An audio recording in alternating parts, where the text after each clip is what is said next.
Bem-vindos ao vídeo de hoje. A minha ideia aqui com vocês é dar uma visão geral sobre os mecanismos de incentivo à inovação atuais. Então esse vídeo aqui é de 2025. O que eu quero dizer com mecanismos de incentivo? Os governos, de forma geral, eles desejam que as empresas invistam em inovação. Por quê? Isso faz com que a economia gire, com que gere mais empregos, lancem novos produtos no mercado. Tudo isso é muito interessante para um país. Então, os governos lançam mecanismos, oportunidades para incentivar as empresas a desenvolverem inovação. E eu vou começar aqui no vídeo falando sobre os principais mecanismos de inovação aqui no Brasil e no finalzinho eu vou dar uma pincelada em alguns mecanismos internacionais. Hoje no Brasil nós podemos separar em três categorias. A primeira são os recursos não reembolsáveis, que são as subvenções econômicas. Como que geralmente funciona?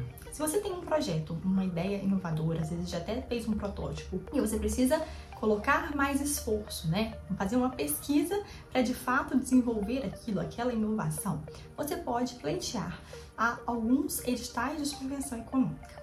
Esses editais tem alguns que são de fluxo contínuo, ou seja, a todo momento estão abertos. Hoje, por exemplo, no Brasil, nós temos o FINEP Mais Inovação, que são uma série de editais de diversas áreas, então saúde, tecnologias, agro, várias áreas, que se a sua empresa encaixa dentro daquela linha, ela pode escrever um projeto de pesquisa e submeter ao órgão para que ele avalie. Eu tô falando aqui desse Mais Inovação, mas tem, por exemplo, também o PIP, da FAPESP do estado de São Paulo. Esses editais tem uns de fluxo contínuo e tem outros que tem um prazo. Então, o governo lança lá, aquele órgão lança e fala, ó, até o dia 13 você pode mandar aqui a sua proposta.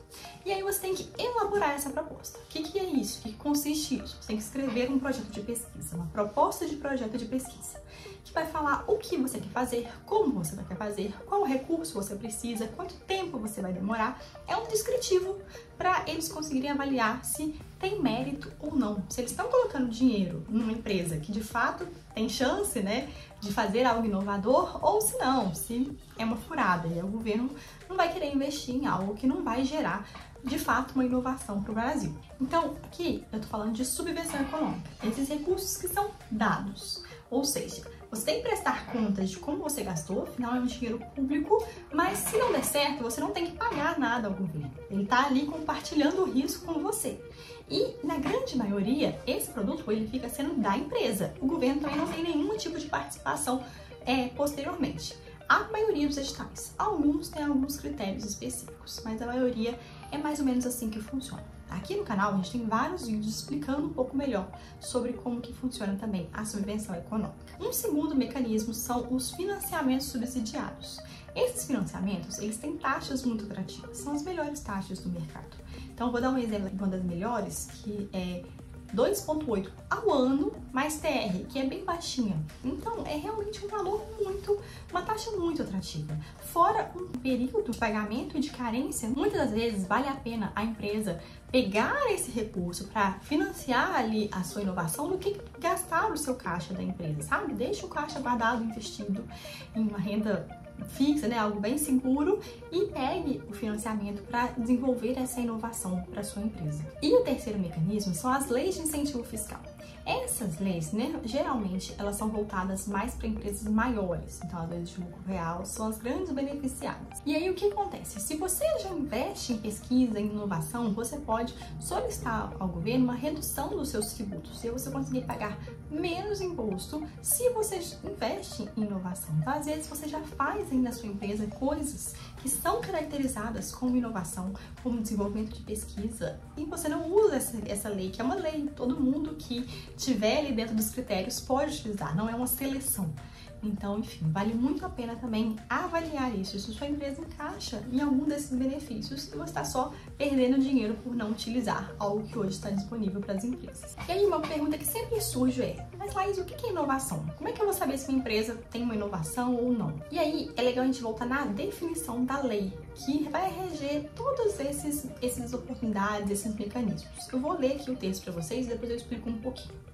Considera-se inovação a introdução de novidade ou aperfeiçoamento no ambiente produtivo e social que resulte em novos produtos, serviços ou processos, ou que compreenda a agregação de novas funcionalidades ou características a um produto, serviço ou processo já existente, que possa resultar em melhorias e efetivo ganho de qualidade ou desempenho. Ou seja, inovação é algo, um serviço, algum processo, mudar um processo, vai fazer um produto novo que vai gerar um ganho, uma melhoria, seja um efetivo ganho ou uma melhor qualidade, um melhor desempenho. Não precisa ser necessariamente uma inovação radical, algo que não existe no Brasil ou no mundo. Às vezes é uma inovação interna, uma inovação para a sua empresa. E aí, como é que eu vou saber se meu projeto é inovador ou não? A primeira coisa que a gente sempre sugere é pega as ideias, pega as frentes aí de inovação, de trabalho que a sua empresa tem e vá classificando. Quão inovador aquilo é? É algo que alguém já faz? Ou é uma inovação só para mim? Se é uma inovação para mim, o quão inovador aquilo é? Eu tô fazendo uma pequena melhoria em algo que já existe? Ou não, eu tô gerando algo totalmente novo, que ainda ninguém fez? Vai classificando. Por quê? Porque dependendo da classificação da sua inovação, você vai estar apto a concorrer em alguns mecanismos ou em outros. E aí é importante entender também a questão de risco tecnológico, as incertezas de cada inovação. E aí eu vou ler também a definição de risco tecnológico. Entende-se por risco tecnológico a possibilidade de insucesso no desenvolvimento de solução decorrente de processo em que o resultado é incerto, em função do conhecimento técnico-científico insuficiente à época em que se decide pela realização da ação. O que é isso? Qual a chance disso aqui não dar certo? Você tem certeza, vai dar certo. O risco é baixo. Não é algo tão desafiador ao conhecimento da época. Então, hoje, em 2025, quantas pessoas conseguiriam fazer? Agora, se é algo que, nossa, ninguém consegue, eu não sei se vai dar certo isso aqui. Isso é mais arriscado, isso tem um desafio maior. E aí é legal a gente pensar em desafio não só pelo seu conhecimento, mas pelo conhecimento da sociedade hoje. Não é, eu não sei fazer, então o risco é alto. O risco é alto para você, mas talvez não é um risco alto do projeto. Agora, ninguém sabe fazer realmente algo desafiador em nível nacional, em nível mundial, então o risco é maior e assim você vai classificando. Por quê? Projetos com alto risco tecnológico, com inovação, geralmente inovações são atreladas a alto risco tecnológico. E aí, esses projetos que têm um alto risco, eles são mais favoráveis a recursos não reembolsáveis, a subvenção. Então, tem maiores chances de você conseguir uma subvenção. Agora, se algo é uma inovação, algo novo, um aperfeiçoamento, mas não tem um risco tão grande, só que talvez vai ser mais interessante para um financiamento. As leis de incentivo fiscal, geralmente você consegue abarcar todos os tipos de inovação. Assim como os financiamentos. Os financiamentos também você consegue abarcar todos os tipos, geralmente, de inovação. Só que, se existe a possibilidade de você conseguir o não reembolsável, né, a subvenção, esse é um recurso que você não tem que pagar, não é uma dívida para sua empresa, né? Então, tente o não reembolsável e aí depois, em paralelo, você tenta também o financiamento e as leis de incentivo fiscal. Então, é mais ou menos nesse contexto. Olhe para o que você quer fazer e pense, alguém já fez isso? Isso é novo? Eu sei como fazer? Quão arriscado isso é? O que vai gerar de novo? É um produto novo? É um processo novo? É um serviço novo? É novo só para minha empresa? É novo para o Brasil? É novo para o mundo? Tenha essa visão geral sobre a sua inovação. Tá, entendi, eu tenho aqui uma inovação mesmo, eu posso participar desses mecanismos que você está falando aí. Para que eu posso usar esse dinheiro? Não é para você fazer girar a sua empresa, não é um capital de giro, não é para você fazer uma fábrica nova que não tem nenhuma melhoria, que não tem nada de novo. Essa não é a ideia desse dinheiro. Esse recurso é a ideia que você use para que você desenvolva essa ideia que você falou. Então, tudo que está atrelado a desenvolver essa ideia, geralmente pode ser abarcado nesses recursos. Vai depender de edital a edital. Você pode gastar com pessoas, com equipamentos, com material de consumo, com viagens, enfim, tudo o que você precisa para desenvolver aquela inovação. Você vai ter que olhar caso a caso de cada edital que você está participando. Uma coisa também que os editais não aceitam: a propaganda. Então, eu já desenvolvi tudo, mas agora eu tenho que divulgar, eu tenho que vender, comercializar. E, geralmente, esses recursos não são para isso, são para você desenvolver um protótipo, para você testar a sua ideia ali e fazer ela funcionar.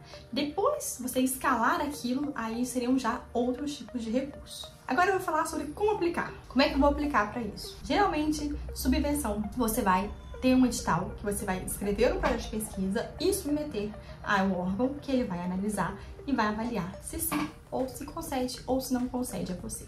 O financiamento, pode ser que você fale diretamente com o órgão ou pode ser que tenham instituições financeiras, bancos, né, atrelados que vão analisar o seu crédito, vão analisar a sua inovação para definir se vai conceder o financiamento com você ou não. O incentivo fiscal, ele já é pré-aprovado, então você vai usar o seu recurso. Quando você for lá pagar os seus impostos, você já vai colocar que você vai usar e depois você tem que enviar ao governo mostrando que você de fato gastou da forma correta, né, com o que era devido. Mas ele já é pré-aprovado. Aqui no canal a gente tem vários vídeos sobre esses assuntos, você pode ir navegando para entender um pouco mais. E se você se interessou, quer aprofundar um pouco mais, não entendi ainda, a gente conversa e tenta te ajudar para você aproveitar essas oportunidades. O propósito da PIN é transformar as pesquisas, a inovação em resultados reais. Tudo que está atrelado a isso, a gente trabalha com vocês. Então, a gente quer de fato que o Brasil, que as empresas desenvolvam inovações. A gente acredita que isso é uma arma muito poderosa. Então, se você quer entender se isso faz sentido para você, entre em contato com a gente que a gente vai entender o seu caso, vai entender como que a gente pode ajudar a sua empresa. Eu vou deixar aqui no vídeo, aqui embaixo também, os canais de comunicação com a PIN para que você possa acessar a nossa empresa e conversar com a nossa equipe. Se você gostou, ficou também alguma dúvida pontual e quer mandar aqui nos comentários, pode colocar aqui embaixo também, que a gente vai tentando responder todo mundo e também gravar vídeos com aquelas dúvidas mais frequentes. Muito obrigada e até a próxima!